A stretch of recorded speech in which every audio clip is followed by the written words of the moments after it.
আজগো বানামু হয়েছে কালাজিরা ভর্তা। মুই বানামু না, মোর ভাগ্নি আইছে বেড়াইতে, হারে দিয়েই বানাইতে আসি। মুই এই কালাজিরা ভর্তা বেশি একটা পছন্দ করতাম না। একদিন বোনের বাসায় গেছিলাম বেড়াইতে, পরে ভাগ্নি কালাজিরা ভর্তা বানাই খাওয়াইছে। ওই দিন দেখছি ভালোই মজা হয়েছে। পরেও আবার মোর বাসায় যখন আইসে বেড়াইতে কই ভর্তাটা বানাই আবার খাওয়া, কারণ ওই দিন ভালোই লাগছিল, মজা লাগছিল, আর একবার খাই। পরেও আবার এই যে পেঁয়াজ মরিচ সব কালোজিরা টাইলে টুইলে সব নিজেই বাটতে ভর্তা বানাইতে আছে। আর মুই হয়েছে মাছ রাঁধতে আসি, রুই মাছ আর বরবটি হেইয়ে ভাজি করতে আসি। আজকে ভর্তাটাও কিন্তু অনেক মজা হয়েছে। আসলে যে কোনো ভর্তাই ভাল লাগে যদি ভালো করে বানাইতে পারে।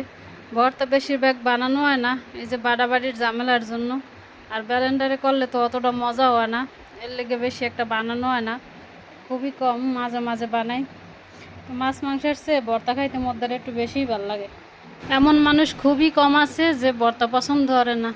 এই তো মোর রান্না বান্না সব শেষ হয়ে গেছে, বরবটি ভাজি হ্যাঁ হয়ে গেছে, মাছ বোনা হ্যাঁ হয়ে গেছে।